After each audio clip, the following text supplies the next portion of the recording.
నమస్తే అండి, టెంప్టింగ్ బౌల్స్కి స్వాగతం. నేను మీ సిరి సంతోష్. ఈరోజు నేను ఒక instant and simple snack item gulab పూలు చూపించబోతున్నానండి. ఇవి చేయటం చాలా ఈజీ. ఎప్పుడైనా పిల్లలు స్వీట్ అడిగారనుకోండి, ఈ రోజు కుకీస్ని ఇన్స్టెంట్గా 10 నిమిషాల్లో చేసి ఇవ్వచ్చు. క్రిస్పీగా కరకరలాడుతూ చాలా చాలా బాగుంటాయండి. చాలామందికి తెలిసిన రెసిపీనే, ఎవరైనా తెలియని వాళ్ళు ఉంటే వాళ్ళ కోసం ఈ వీడియో. ముందుగా ఒక మిక్సింగ్ బౌల్ తీసుకొని దీనిపైన ఒక జల్లెడ పెట్టుకొని ఈ గ్లాస్తో ఒక గ్లాస్ గోధుమ పిండి వేస్తున్నాను. అసలైతే ఈ గులాబ్ పూలని మైదా పిండి చక్కెరతో చేస్తారండి, కానీ నేను ఇక్కడ పిల్లలకి చేస్తున్నాను కాబట్టి మైదా పిండి చక్కెర అంత హెల్దీ కాదు కాబట్టి గోధుమ పిండి బెల్లంతో ఈ గులాబ్ పూలు చేయబోతున్నాను. ఇందులోనే ఏ గ్లాస్తో అయితే గోధుమ పిండి తీసుకున్నామో అదే గ్లాస్తో అదే క్వాంటిటీలో బియ్య పిండి కూడా తీసుకోవాలి. ఇలా సేమ్ క్వాంటిటీలో బియ్య పిండి కూడా వేయడం వల్ల గులాబ్ పూలు క్రిస్పీగా కరకరలాడుతూ చాలా బాగా వస్తాయి అన్నమాట.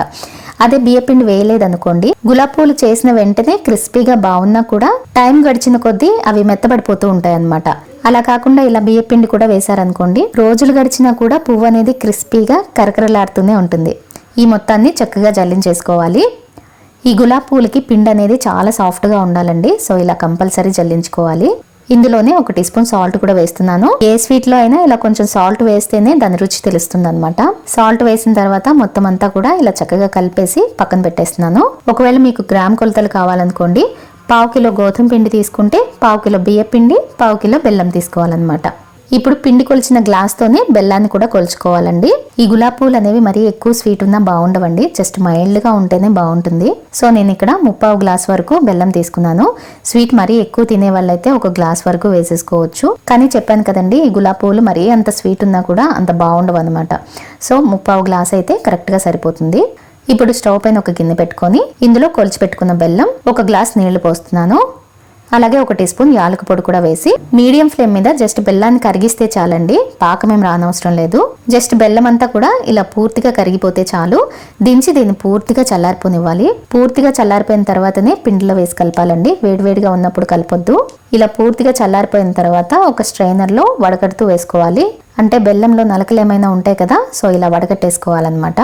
ఇలా విస్కర్తో కలిపితే పిండిలో ఉండలు ఫామ్ అవ్వకుండా స్మూత్ గా కలుస్తుంది అనమాట. సో ఉంటే విస్కర్ వాడుకోండి. ఇలా కొద్ది కొద్దిగా నీళ్లు పోస్తూ పిండిని దోశ బ్యాటర్ కంటే కూడా పల్చగా కలుపుకోవాలి. నేను ఇక్కడ తీసుకున్న 2 గ్లాసుల పిండికి గాను 2 గ్లాసులు నీళ్లు పట్టాయండి.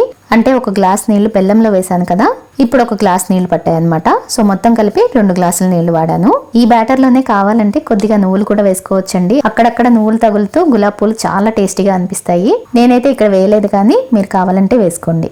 చూడండి, కన్సిస్టెన్సీ ఇలా ఉండాలి.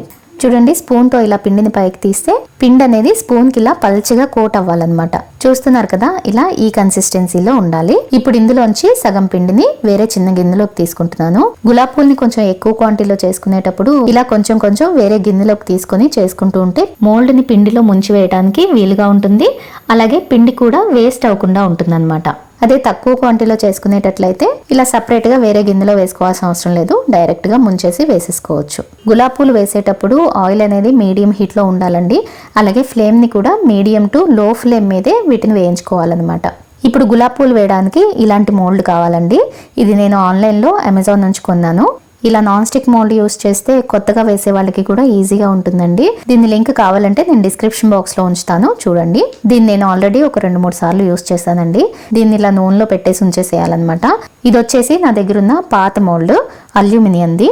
ఇంతకుముందు దీంతోనే వేసేదాన్ని. దీంతో వేసేటప్పుడు ఒక 10-15 పువ్వుల వరకు కూడా చాక్తో విడదీయాల్సి ఉంటుందన్నమాట.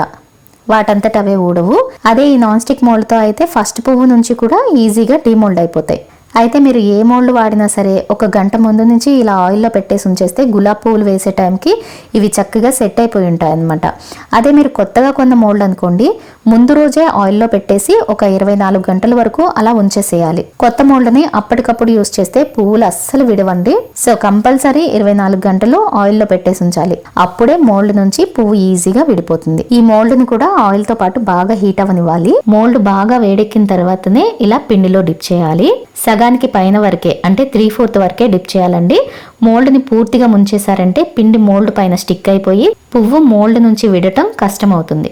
సో 3/4 వరకే డిప్ చేయాలి. డిప్ చేసిన వెంటనే వేడి నూనెలో పెట్టి ఒక్క 3-4 సెకండ్స్ అలా కదపకుండా ఉంచిన తర్వాత మోల్డ్ ని పైకి కిందకి ట్యాప్ చేస్తూ కదపాలన్నమాట. పువ్వు మోల్డ్ నుంచి విడిపోయే వరకు కూడా ఇలా కదుపుతూనే ఉండాలి. మోల్డ్ని కదపకుండా అలా ఉంచేసినా కూడా పువ్వు విడదండి. అలాగే మోల్డ్కి స్టిక్ అయిపోతుంది అనమాట. వన్స్ స్టిక్ అయిపోయిందంటే సపరేట్ చేయడం చాలా కష్టం. సో పిండి సాఫ్ట్గా ఉన్నంత వరకే మోల్డ్ నుంచి పువ్వుని సపరేట్ చేసుకోవాలి. మోల్డ్కి ఉన్నప్పుడే పువ్వు వేగిపోయిందంటే ఇంకా పువ్వు బాగా స్టిక్ అయిపోతుంది అనమాట. సో 4-5 సెకండ్స్ నుంచి మోల్డ్ని పైకి కిందకి కదపడం మాత్రం మర్చిపోకండి. ఒకవేళ పువ్వు వెంటనే విడలేదంటే చాక్తో వెంటనే సపరేట్ చేసేసుకోవాలి. ఫస్ట్ 1-2 వరకు సపరేట్ చేసుకోవాల్సి ఉంటుంది. తర్వాత నుంచి దానంతట అదే విడిపోతుంది అనమాట. చెప్పాను కదండి, వీటిని మీడియం టు లో ఫ్లేమ్ మీదే వేయించుకోవాలి. హై ఫ్లేమ్ లో పెట్టేశారంటే తొందరగా మాడిపోతాయి అనమాట.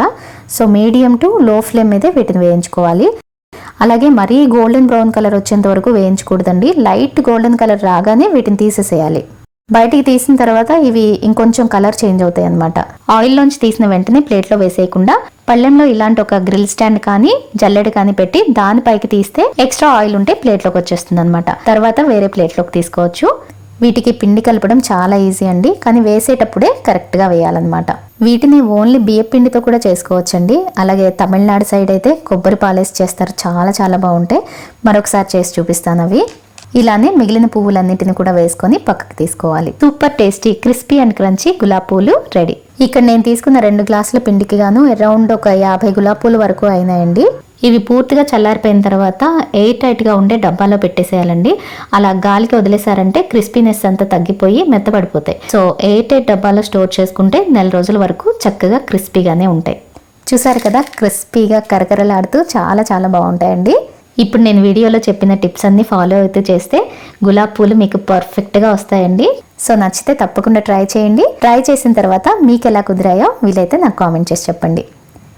వీడియో నచ్చితే లైక్ చేసి అందరికీ షేర్ చేయండి. ఇలాంటి మరిన్ని రెసిపీస్ కోసం టెంప్టింగ్ బౌల్స్ని సబ్స్క్రైబ్ చేసుకోవడం మాత్రం మర్చిపోకండి.